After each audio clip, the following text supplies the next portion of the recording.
I'm going to be explaining exactly how I got rid of stubborn belly fat for good and finally had six-pack abs like everybody wants.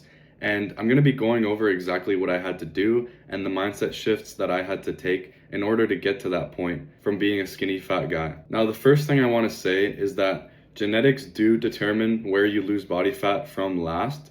So for some people, it's going to be their belly, like I'm going to cover in this video. But for other people, it might be their legs.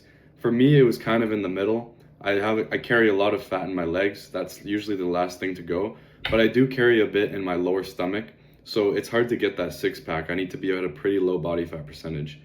And basically, if you still don't have a six pack and you think you're pretty low body fat percentage, the only solution is to get lower body fat percentage. There's no cheat code or way to get around this. You literally just need to get leaner if you want to fully get rid of that stubborn belly fat. And the reason for this is that you can't spot reduce fat, obviously, we know this, and you need to reduce your whole body fat in order to reduce the fat in certain areas on your body. Now, I know that can be a tough pill to swallow for certain people, but for other people, it might not even be the case that they're actually too high body fat. It could be other factors as well. So the first thing I want to say is that if you're constantly eating food with a lot of sodium or a lot of carbs in your diet, and you're still at a pretty low body fat percentage, it is possible that your stomach is really just carrying a lot of water retention and your abs are just being covered by all that bloating. So the first thing I want to recommend to you is to debloat max. And I have a video on this, but basically you just want to consume a diuretic like coffee, for example, which is a natural diuretic. It basically increases your rate of urination.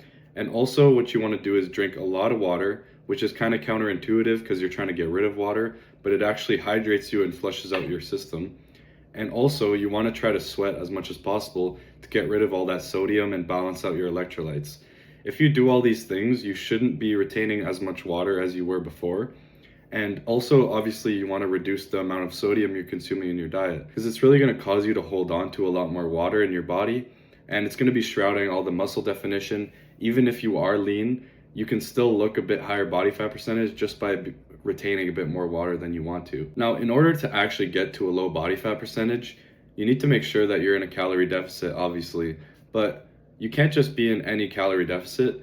In my opinion, if you're going into a deficit, you need to take it very slowly. And the reason for this is if you end up going down into a really big calorie deficit way too quickly, you're going to end up getting to a point where you're barely eating anything to feel full and really get those nutrients, and you're still not losing weight because your body adapts to the amount of calories you're eating every day, and you constantly need to be eating a bit less than what your body is burning. Basically, the slower you go into a deficit and the slower you lower your calories, you're milking out way more body fat loss because you're staying in a steady calorie deficit instead of just crashing and your body adapting really fast. You need to be slow so that it's constantly going down as your body adapts. And you're going to get to a point in this case that you're able to eat a lot more food and you're still going to be lower body fat than if you were just to crash diet and go really low in calories right away. And it also is important to make sure that when you do plateau, you need to make sure that you're actually at a plateau and you're not just being impatient. I recommend waiting until you haven't seen any progress in the mirror or on the scale for at least 2 weeks before you touch your calories or your cardio at all. Because if you start changing things because you're getting impatient, you're gonna end up going way too low in calories way too quick. And like I said, it's gonna crash your metabolism, lower your NEAT, and you're not gonna be burning enough calories anymore. By the way, guys, if you really need help with your nutrition, I made you guys a free cutting nutrition guide. It's going to help you really get lean by creating a calorie deficit that's sustainable, picking foods that actually fill you up and that you actually enjoy, and going over your macros and making sure you're picking foods that are healthy. It's the first link in the description and it's really going to help you guys out. Now, the next thing you need to utilize if you're trying to go into a calorie deficit and get leaner and finally get rid of that belly fat is you need to be using the satiety index to make sure you're choosing foods that are actually going to keep you in a deficit while also feeling full. So basically your satiety is how full you feel. And there's a chart that's called the satiety index, and it's going to show you what foods fill you up more and what foods fill you up way less. And this is super important when you're making your diet to make sure that you're not going to be starving and having cravings all the time. Probably the most important thing that made me stick to my diet was planning out my day to where I can eat food that makes me feel full throughout the day, so I'm not constantly thinking about what I have to eat, and I'm not constantly hungry trying to go eat out with friends and stuff. Because I always felt full, it almost felt like an easy process, even though I was in a deficit. Basically, you want to make the cutting process as easy as you can in terms of your diet. And I really preach this because at first I made my diet really difficult to stick to. I was using MyFitnessPal, I was eating different food every day, trying to stay under the calories, but because it wasn't planned out and I wasn't using the right systems to create a proper diet, I was kind of just winging it and it wasn't working in a sustainable way because there was too many variables, everything was changing.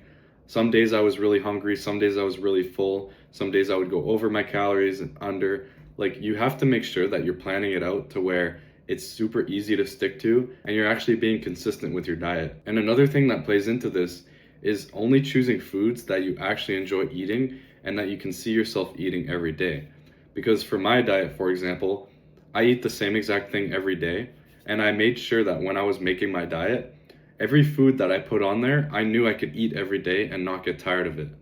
And I did make mistakes at the beginning. I chose foods that I thought I would like, and I ended up getting really tired of them. But the way I fixed that was just by switching them out for something else. And I just looked at the satiety index, made sure it was something that would actually keep me full, and I switched it out. And the second I did that, my diet was way more enjoyable, and I could actually stick to it.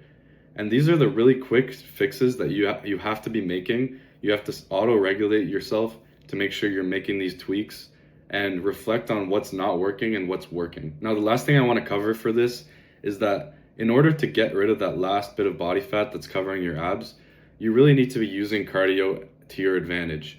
So there's only so much you can do in terms of your diet. You can keep lowering your calories to the point where you're starving to death, especially if you have an average metabolism like most people. If you are sedentary most of the day and you're not doing enough calorie burning exercise, you're not going to be in a deficit. Even if you're trying to eat really low calories, you're going to have to go so low because you're not doing activity that it's not sustainable. You're just going to starve. You're not going to be healthy. Your hormones are going to crash. So you basically need to, instead of lowering your calories, you need to increase your calorie expenditure. You can do this by either trying to get 10K steps per day, or like I do, you can just make cardio a daily routine in your workouts. So some days I will literally just go to the gym to do cardio, or if you have a treadmill at your house, or you could just go walk outside, whatever works best for you. You just need to make sure that you're doing something to make sure that you're not only making your deficit come from your calories that you're consuming. My recommendation is to start really small. I'd rather you go into the gym every day or walk every day for a really short amount of time and make it a habit instead of going all out for 1 or 2 days, trying to do 30 minutes, which is pretty difficult, and you just don't stick to it long term. Try to make it a habit first before you increase it and make it more difficult. I started by just doing 5 minutes a day on the incline treadmill, and as I got used to that, I would add 5 minutes, and then I got to a point where now I can do 20 minutes every day, and it really doesn't bother me that much. It's just part of my routine. And it's the same thing with the gym. At first you really don't want to go, but it becomes a routine the more you go. And after that, you can make your workouts harder and harder and more intense, and you just adapt to it. Our bodies adapt to every stimulus that we put onto it. So basically start small and improve over time. And another thing, if you really can't stand walking on a treadmill, going for a walk, you think it's super boring, which I kind of do too, is you can start a sport that includes cardio. So for me, I was doing kickboxing for a while. I injured myself recently, but it's a really good way to just burn a lot of calories really quick. It's high intensity interval training basically. So you're just going really hard for a bit, taking a little break, going really hard again. And by the end of that, I'm sweating my ass off, which is good for getting rid of that water retention, like I said earlier, but it's also burning a shit ton of calories. And using this as a tool to increase your deficit basically allows you to eat more food and feel more full throughout the day, and you're still going to be losing body fat. So I hope these tips help you guys out for finally getting rid of that last bit of stubborn belly fat. I know it's really frustrating when you've been in a deficit for a long time and your body looks pretty lean, but you just don't have that six-pack abs like you want. It does take a while. For a lot of people, it's the last thing to go in terms of their body fat. So you need to get pretty low in the percentages. But there's a lot more benefits than you think to getting to this lower body fat percentage. Not only are you going to get abs, but you're going to have a defined jawline, you're going to have muscle definition everywhere, you're going to have vascularity, and it's just going to be a great experience for you. So I hope this motivates you to get to that point and really have that six-pack washboard abs that you've always wanted. So I hope this video helps.